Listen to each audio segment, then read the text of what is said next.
We're going to go ahead and factor a few more quadratics together. I wanted to tell you that the first part of the video is going to review how to factor quadratics with the area model. The second part will be factoring the same quadratics using the strategy by grouping. So if you use one strategy or the other, if you want to watch the whole thing, that's up to you. Just make sure you watch the part that you feel like you need. Just remember, you do need to watch at least one, either area or model or grouping, so you can verify how you did, okay? So let's get started. We're going to start off with the area model. All right, so we're going to take a look at the quadratic 6x squared plus 17x minus 3. In order to put this in factored form, we need to multiply the ax squared and the c term together. I'm going to go ahead and set up a small diamond problem. If you do not want to use the diamond, but you want to organize your product in 7 another way, that's up to you. So I'm going to go ahead and do 6x squared times negative 3, and I'm going to put in negative 18x squared. So that's, again, my product. And then the middle term is 17x.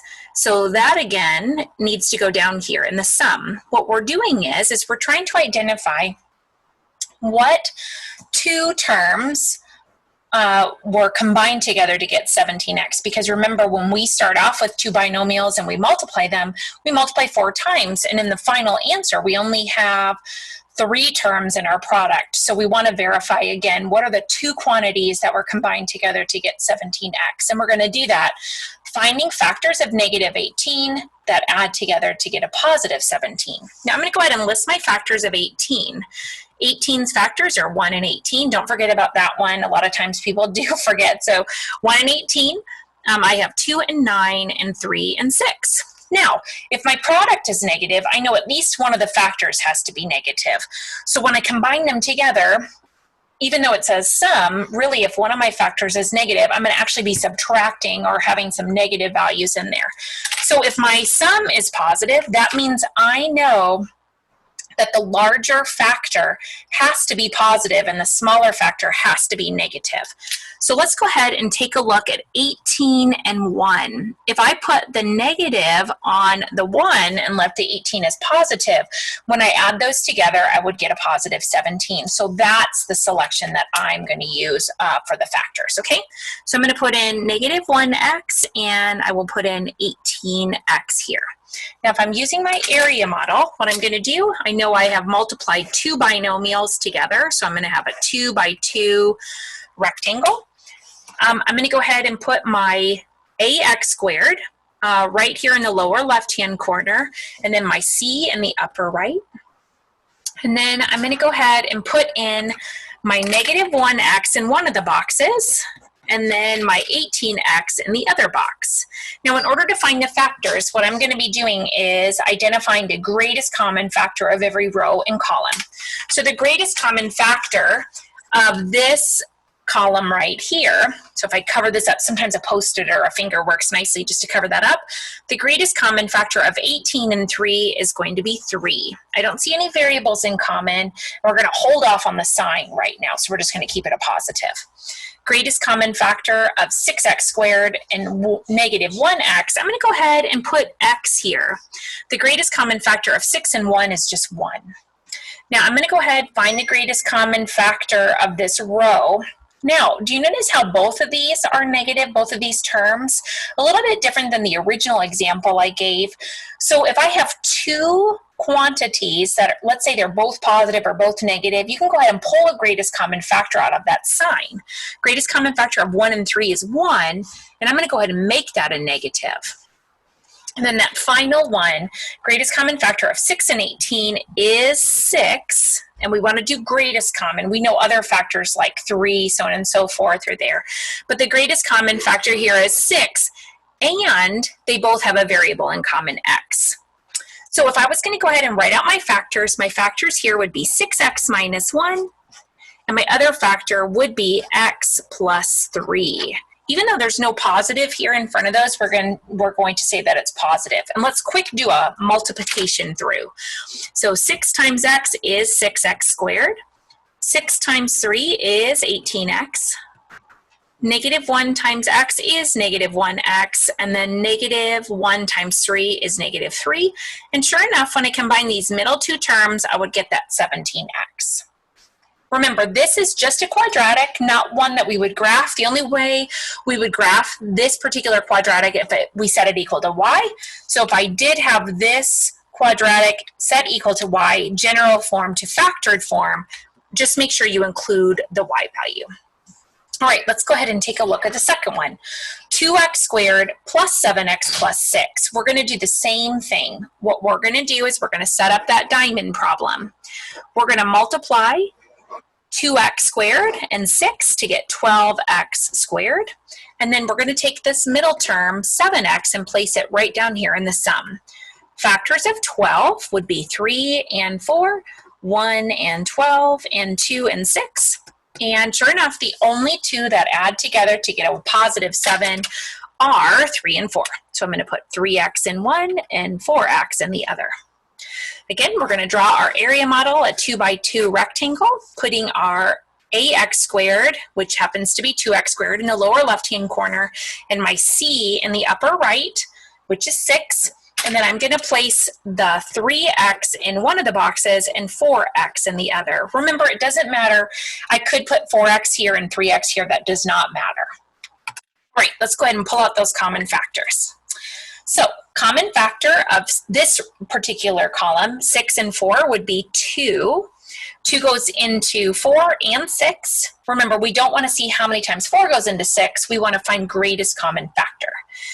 We're going to go ahead and do 2 and 3. Greatest common factor of both of those is 1. I'm going to go ahead and put x here as well because they both have an x in common. Greatest common factor of 3x and 6 would just be 3. They do not have a variable in common. And greatest common factor of 2x squared and 4x would be 2x. Let's go ahead and write that out. I'm going to put 2x plus 3. Then my other factor, x plus 2. And when I go ahead and remultiply, always important to check your answer. 2x times x, 2x squared. 2x, let's write it down here just so we can see it. 2x times 2 is 4x. 3 times x is 3x. And 3 times 2 is 6. And sure enough, when I combine the 4x and the 3x, I get that 7x as well. Remember, this is just a quadratic or a trinomial. We have 3 terms. If I set it equal to y, that's going to push me into graphing that quadratic. But remember, if I was going to set this up and convert from general form to factored, you'd want to make sure that that y is there.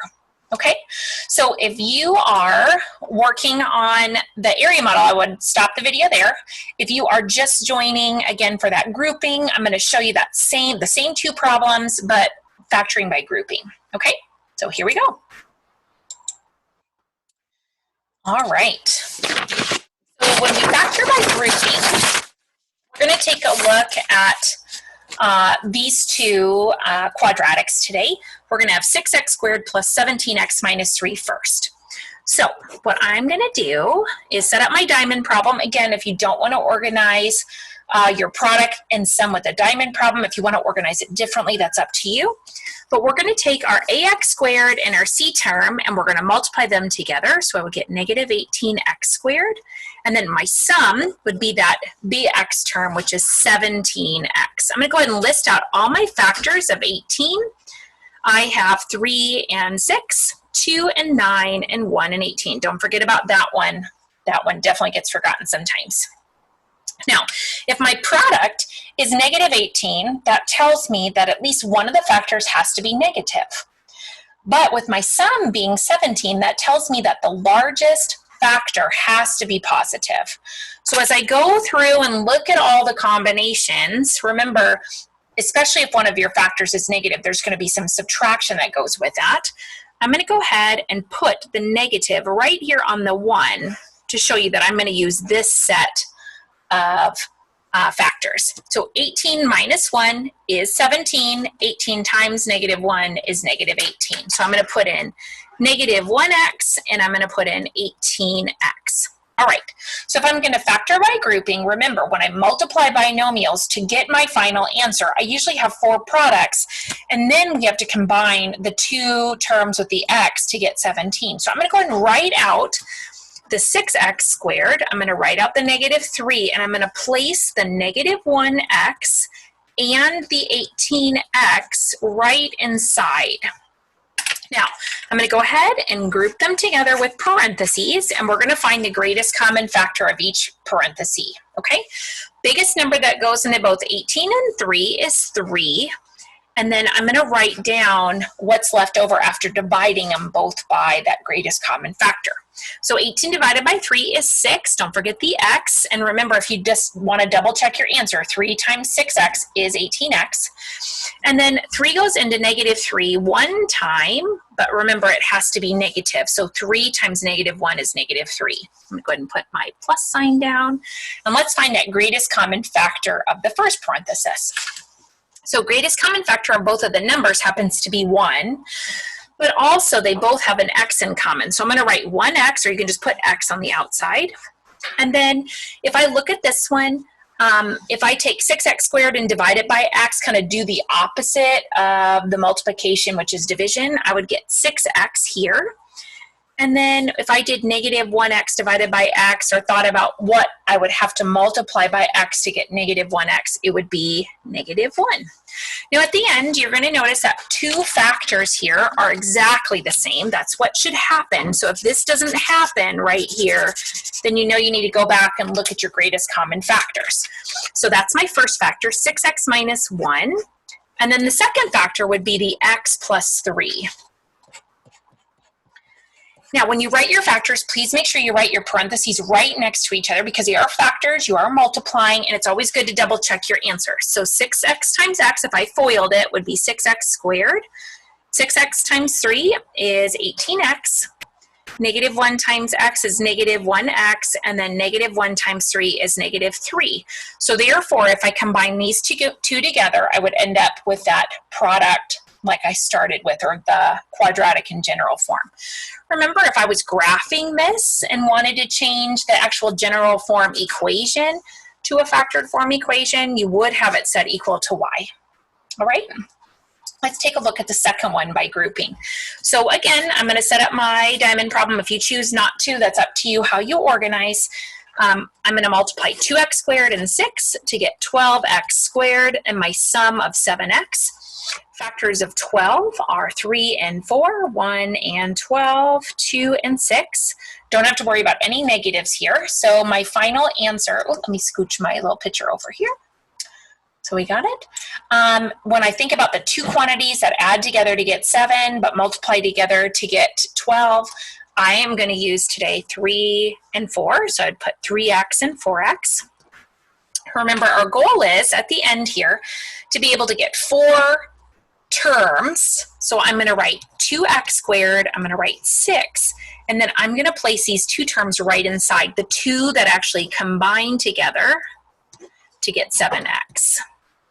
All right, and then I'm going to group them. So I'm going to group the 2 first terms together with a parenthesis and the second 2 together.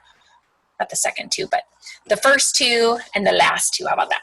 So when I pull out a greatest common factor, the biggest number that goes into 4 and 6, I'm just starting with this backside here, 4 and 6 should be 2. And you can think about this 2 ways. You can either divide both of these terms by 2, do the opposite of multiplication, or think, what do you multiply by 2 to get 4x? So I'm going to have 2x here, and then I would have 3. Okay? I'm going to do the same with the first 2. So the biggest number that goes into both is 1, but they both share a variable x. So I'm going to put an x out front. And then again, you can divide both terms by x, or you can think about, what do you multiply by x to get 2x squared, or what do you multiply by x to get 3x? So this would be 2x, and then this would be 3. If you've already done 1, remember, whatever you get in this parenthesis should be what you get in this one as well. That's kind of that other little helpful hint. So there's that common factor.